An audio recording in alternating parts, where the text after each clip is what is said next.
Hello and welcome to Access Sportsnet Lakers, brought to you by Arrowhead Mountain Spring Water. Chris McGee, Mike Bresnahan, Robert Horry, and we got Mike Trudell out in Portland. The Lakers end the two-game skid with a little gut check win up in Portland. Despite 23 Laker turnovers, the Lakers get the win behind their big two, LeBron James and Austin Reeves. No Luka tonight. LeBron and AR combine for 72 points, Rob. And sometimes, and it felt like this tonight, doesn't matter if it's ugly, just get out of that building with a win and get on your way to Denver. It felt like one of those nights where they just had to get it. Back-to-back nights. LeBron plays on the second night of a back-to-back as well, which was huge. Yeah. They found a way. If no LeBron tonight, we probably don't get this win. Yeah. And you think about it, they was playing well, up 20, a lot of careless turnovers. We talked about this. How if you give a young team life, they come storming back. But let's give the Lakers credit. They fought off this battle, back-to-back, got in late, 3 a.m., and now you have to go up and play a young, scrappy Portland team who has been very good in their building. They held them off. LeBron played great. Austin played great. But I want to talk about the guys on the bench. Those guys on the bench, they don't get many minutes, but they came in and they contributed very well. Jemison? Yeah, Jemison. I was going to let you talk about him because you were loving him back there. So, I like the way the scrap we put guys from the bench played. Brez, hold your thoughts, because he's 40, and he went for 40. Let's go back to Portland. LeBron was with Mike Trudell. All right, LeBron, a 40 ball, Oldest! All right, LeBron, as Austin just said, I'll say the first thing that he said, a 40 ball at age 40.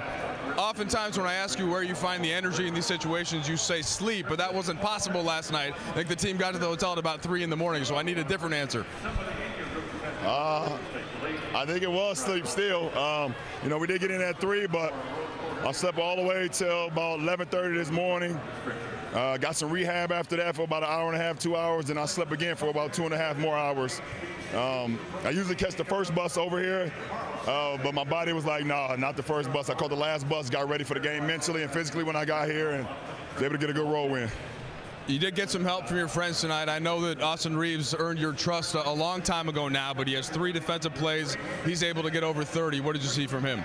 Everything. Obviously he made up from getting kicked out in the third quarter last night. We needed that effort from AR, both offensively and defensively. Got a big-time charge here, big-time strip right there at the end on Jeremy Grant, and he was awesome on the offensive end as well.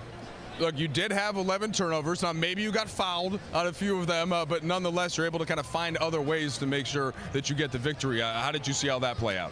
Yeah, I was definitely, sometimes some of my turnovers because I was being too passive, but I still got to get the ball on time, on target, and I'll take account for 9 of them.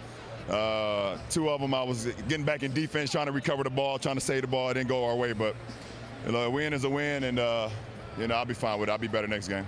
Last one for you. What's important as you move forward here now, reintegrating Luka starting in the next game? It's not just next game. It's going to be a process for us for the rest of the season, obviously.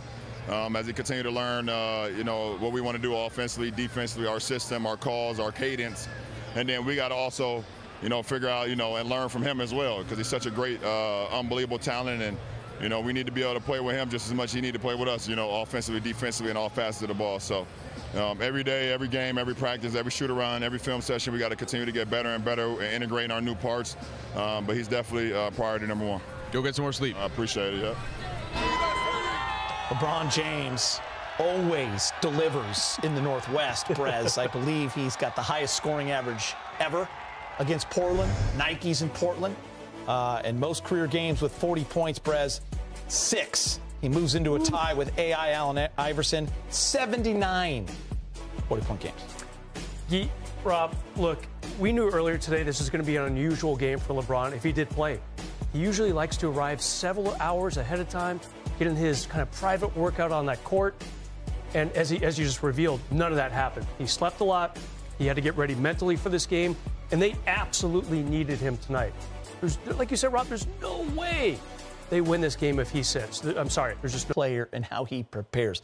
We're always amazed at what he can do at 40 years old. We were amazed at 39, 38, and 37 as well. But when you look at him in year 22, Rob, tonight he couldn't get to that arena early because he knew what it would take for him to put on a performance like that, and that meant taking that extra little nap and then preparing himself mentally, getting his rehab, which is so important. Because, Rob, it just continues to blow my mind that he's still that dude.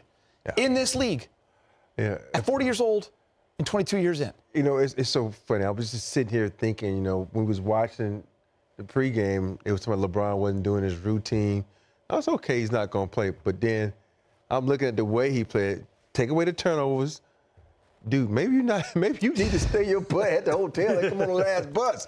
You know, sleep. And get some sleep, get some rest. Understand you have a routine. Everybody. He got to work before we both did, didn't he, Rob? Exactly. So take your time, dude. Especially when you go to Denver. I don't want you there early. I want you getting a lot of rest. The way he prepares his body, and you look at his body, probably one of the best bodies in the NBA at 40, and he's continuing to do it night in and night out. And you know what, Prez, when I look at the fourth quarter, I see he played 11 of the 12 minutes.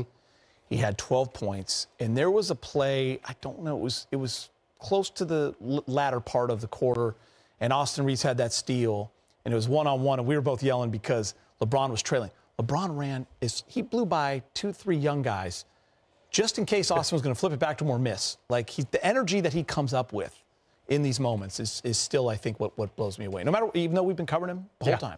That's all Portland is. A bunch of young dudes, you know, and they got to figure things out. They've got some talent there. They're playing better over the last few weeks, but yeah, LeBron, that's so indicative of the effort that he did give tonight. Blowing past Scoot Henderson and Donovan Clingan, whoever's out on the court, these young kids in their late teens, early 20s, doesn't matter. You know, these guys are half LeBron's age. And he outplayed just about everyone on the court tonight except for Austin Reeves. And big picture, the Lakers needed this. Yeah. You know, they had two clunkers against two really bad teams especially in the last two nights, games. Right, Brez? Like, last night's loss was just... That's tough. I mean, Charlotte didn't play well. Yeah, you scored 97 points at home against a bad team like Charlotte. That's a long flight for the Lakers to have to go right from Crypto.com Arena, go to the airport, fly up to Portland. As Trudell said, they weren't at the hotel till 3 a.m. So they had to win this game because this schedule is about to turn for the worse as far as, like, strength of schedule. They're going to have the hardest one in the league pretty soon, Geet. Yeah, I mean, wins are important in this league. We talk about it all the time. There's only, 29, 30 games left. And when you can book a win on the second night of a back-to-back against a team that is under 500, but actually has been playing good basketball the past month in the Portland Trailblazers, you take it all day long, you get on that plane, and you go to Denver. Austin Reeves has continued to just, I don't know, be that guy. When we had Rob Pelinka on the set, the last time we were out at the arena, we talked a lot about AR. He's coming off that 45-point game. And, you know, for Rob to be able to watch him do that, it's a guy that he believed in before most people knew his name. Like, he's just that guy, right? Like, we love him. He can play with any lineup. We talked, might not be falling right now the last few games. Like, he wants it from deep, so he gets to the line, goes 12 or 13. Yeah. You know, remember what I said before the game? I said he had to get to the free throw line. Has to. He has to. Yeah. And because, you know, that's the one thing that he is so good at, getting the and ones. Getting in the paint, causing the contact, getting the call. And for me, when you're able to do that, it frustrates the defense. Yeah. Now they're going to play back on you. Now you can get your shot off. It's so many things that he's able to do on that court that a lot of guys can't. There's only one guy I can see that can do that, and that's his